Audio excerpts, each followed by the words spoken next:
welcome back to Dr. Introspect TV, and it's your host, Dr. Introspect, and I'm back.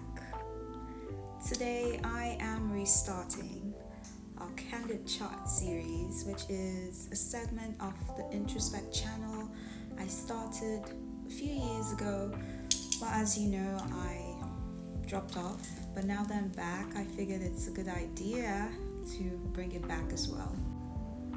This is a segment I introduced a few years ago, but as you know, I've been away, but I'm back. The content is becoming more consistent, and so I figured it's a good time to have a candid chat. So, what we're going to talk about today in the Candid Chat series, as you know, if you're new here on the Introspect channel, I do deep dives on movies, entertainment, where I do in-depth analysis. I tell you the stories behind the stories. It's not necessarily movie reviews, commentary on the cinematography. It's more so a deeper insight into some of the lessons we can learn. But aside from that, there are also segments like our Candid Chat episodes where I talk about just real life stuff. And lately I've been thinking about this very topic that we are about to talk about, right? And something significant happened to me, and it really was the push for me to just come on here and talk about this with you all. Last week I was on my way to the gym. I was having a wonderful, splendid day. On that day I had done some groceries, I had, run my errands, and I was just about to get to the gym. And as I arrived at the gym and packing my stuff up to go into the gym from my car, I slammed my pinky finger, this one, on the car door. And I like to think of myself as someone that knows how to handle pain and take pain, but that was it was the most painful thing I have experienced in the last 8 months.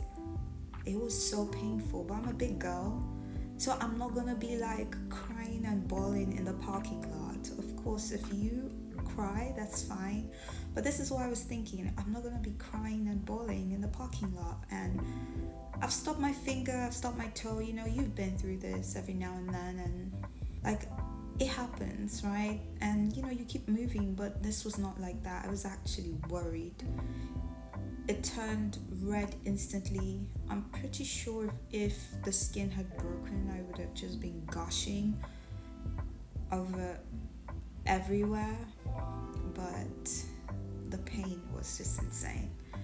And I'm thinking, I'm supposed to use this hand to do my workout, and it's leg day. We're about to do RDLs and all of that stuff, and it's going to be very intense. How am I going to do that? How am I going to hold the barbell, the dumbbell very well without my pinky finger?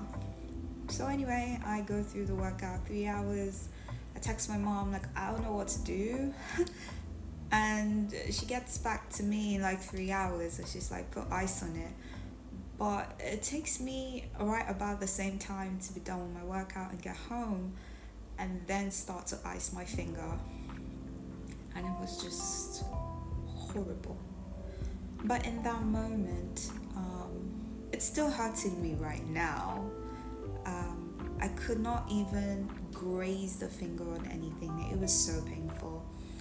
But that experience was what really pushed me to come here and tell the story, because our pinky finger is so insignificant.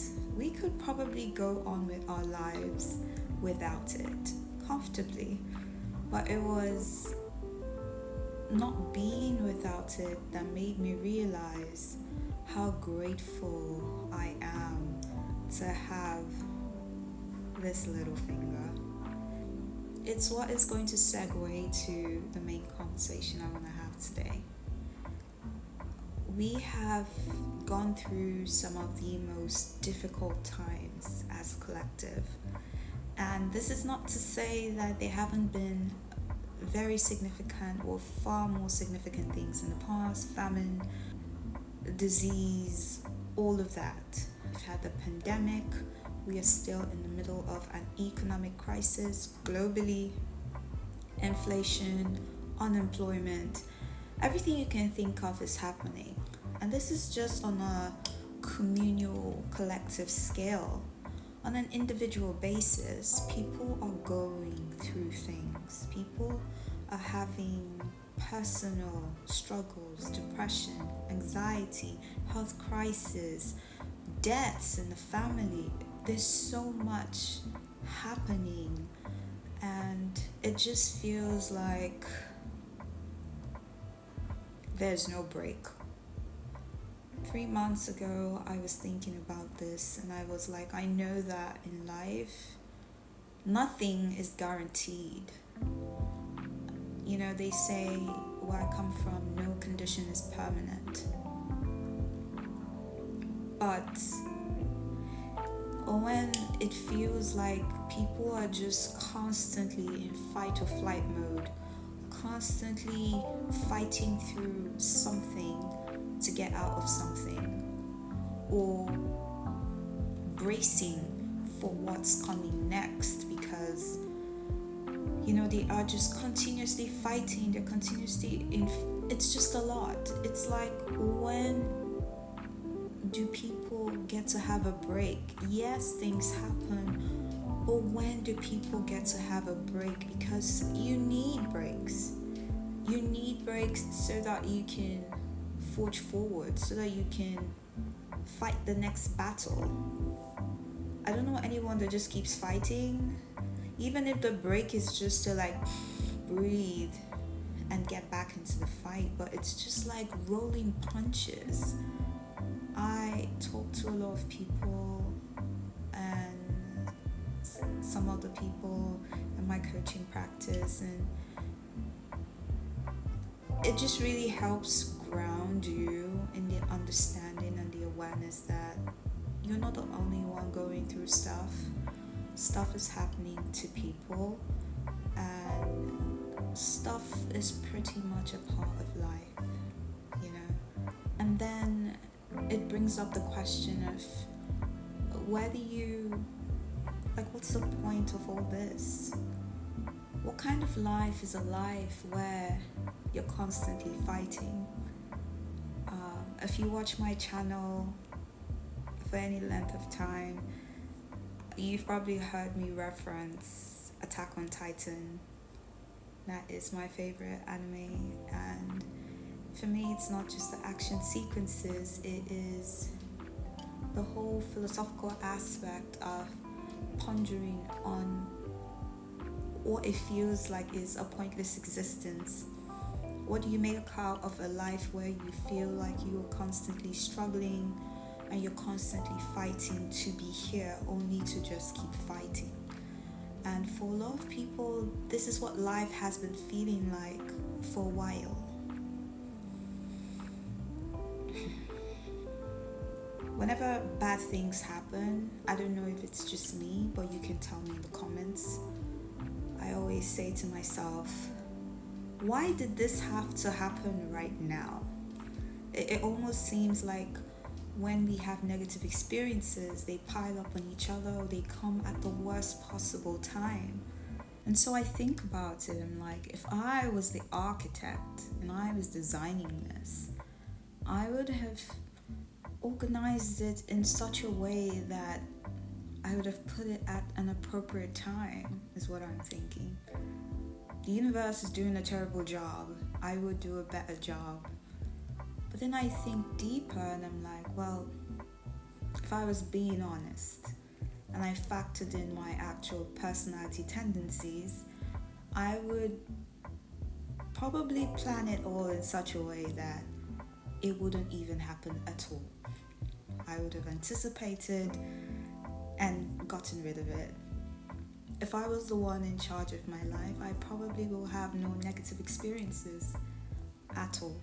When you're someone that has gone through life, you're in a phase of life where it feels like you are continuously experiencing blows, you might start to fancy the idea of not having any negative experiences at all. You know, I'm the kind of person that if you ask me how was your day, I would probably say it was okay or it was neutral. And people will often say, what's wrong?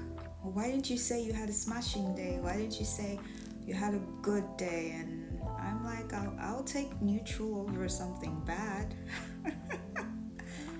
I'll take neutral, thank you. What is neutral? The more I reflect, the more I realize, for people that are in spaces where life has been lifing and they just need a break, they don't just want any bad thing happening. In fact, they just want good things happening. I started to imagine what a life of just good things happening would look like. And I realized something. And this is not like new knowledge or anything, okay? I'm not saying I have discovered like something new. And that's the takeaway from this message. It's not necessarily something new, but it's a reminder of something that we might seem to forget when we are going through these experiences. When you think about what your EKG chart looks like, if you go and you get a reading for your heart, or all those movies where you see the heart signal, you can see it has peaks and it has valleys, and it goes up and it goes down, and it goes up and it goes down. What happens when it's a flat line? Flat line. Usually that's when the character in the movie is presumed to be gone. No peak, no valley, no nothing means nothing's happening. Now, what does this have to do with having just good experiences? When they say life is all about yin and yang, light and dark, sun and moon, good and bad, and how you can't have one without the other, and how you can't have joy without pain, and you can't know pain and without knowing happiness, and all of these things. That's how you start to understand the flat line.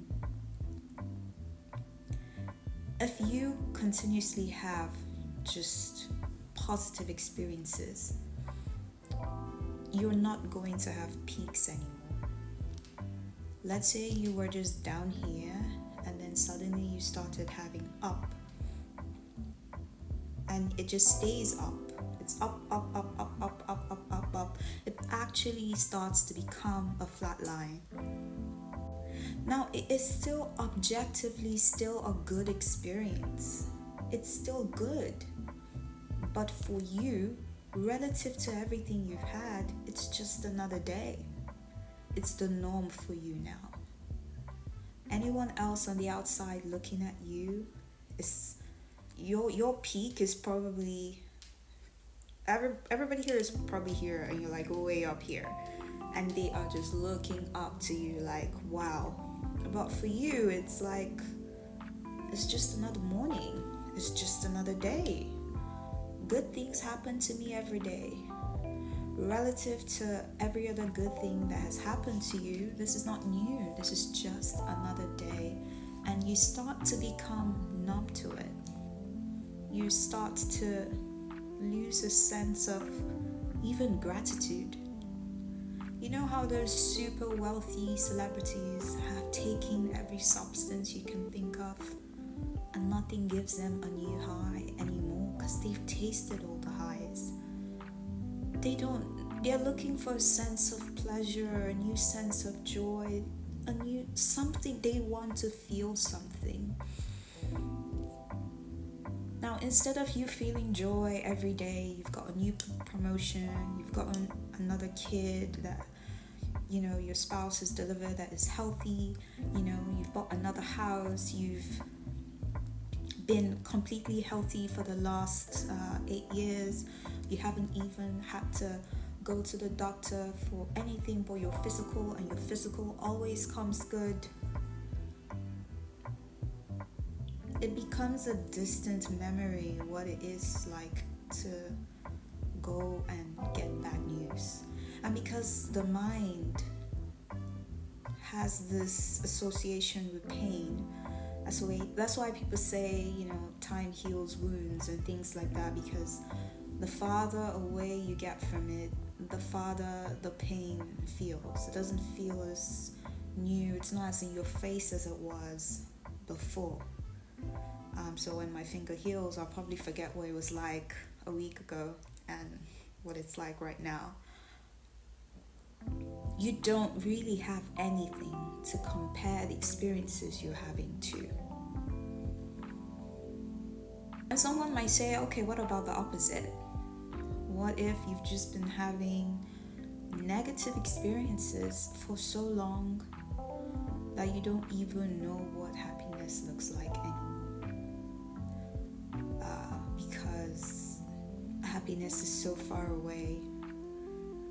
I feel like people that are in a bucket of negative experiences are probably predisposed to seeking, spotting out happiness in the tiniest of spaces, because they are looking for something to hold on to.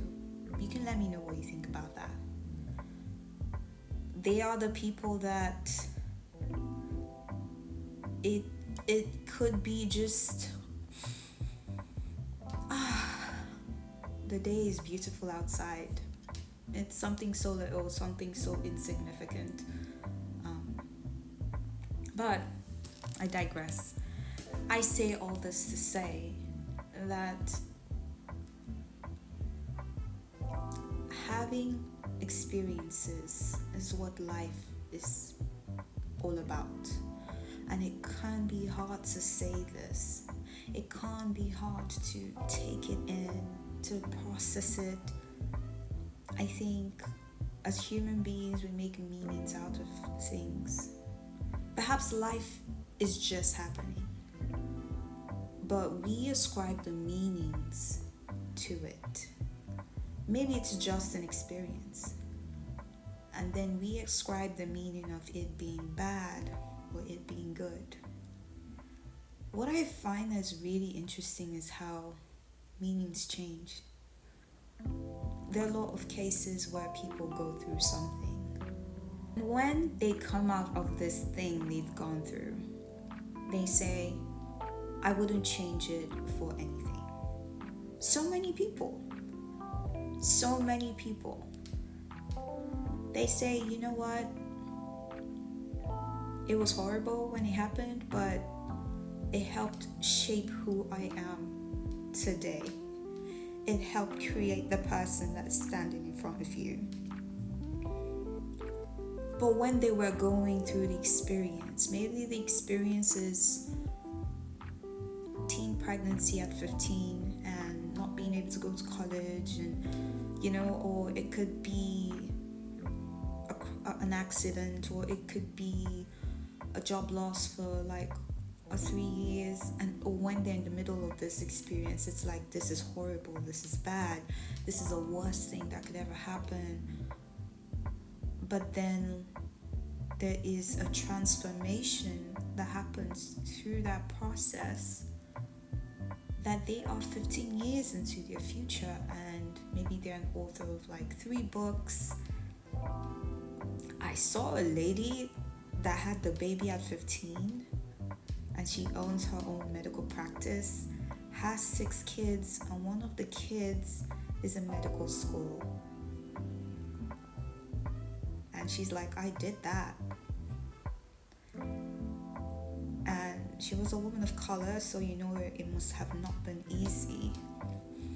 And she's like, I wouldn't change anything. I wouldn't change anything at all. So if we have the capacity to reframe our experiences, that after a while we can look at something we said was bad and say, no, it wasn't bad, it was good. And then maybe perhaps we should not be so attached to the labels that we attach to the experiences we have, especially in the moment. It's a thought. Let me know what you think about that. Well, it's a thought. It's something I'm thinking about, that perhaps we shouldn't, given as it is relative and its meaning is ever changing. So back to the point of this video. If life was not changing, you will be in a constant state that would feel like deadness. It would feel like a flat line because you have nothing to contrast your experiences with.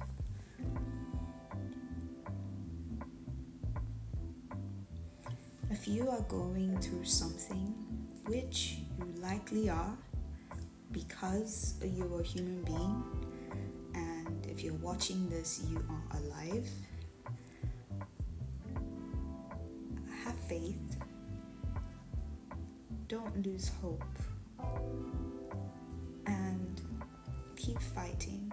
I'm saying this to you and I'm saying this to me too, because I'm a human being.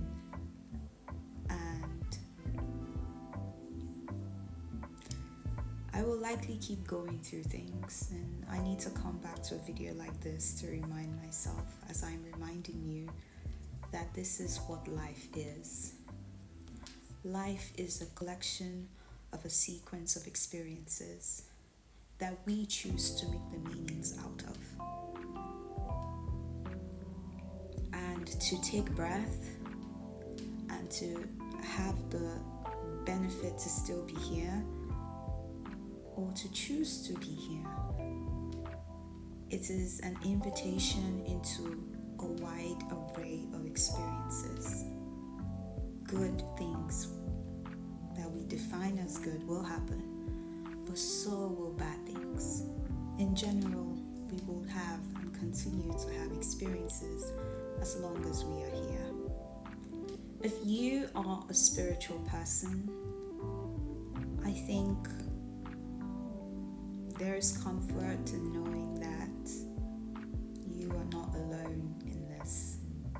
Whether you are connecting to the Supreme Being, whatever you define that as, or if you are connected to the collective unconscious, understanding that you're not alone in this experience. There are people like you living the exact same experience you're having, feeling the exact same emotions at the same time. And that's all I have for you. I don't have any more to say. And that's the end of this Candid Chat episode. I hope you stop by for more in the future, and I'll catch you in the next one. I love you. Love yourselves too.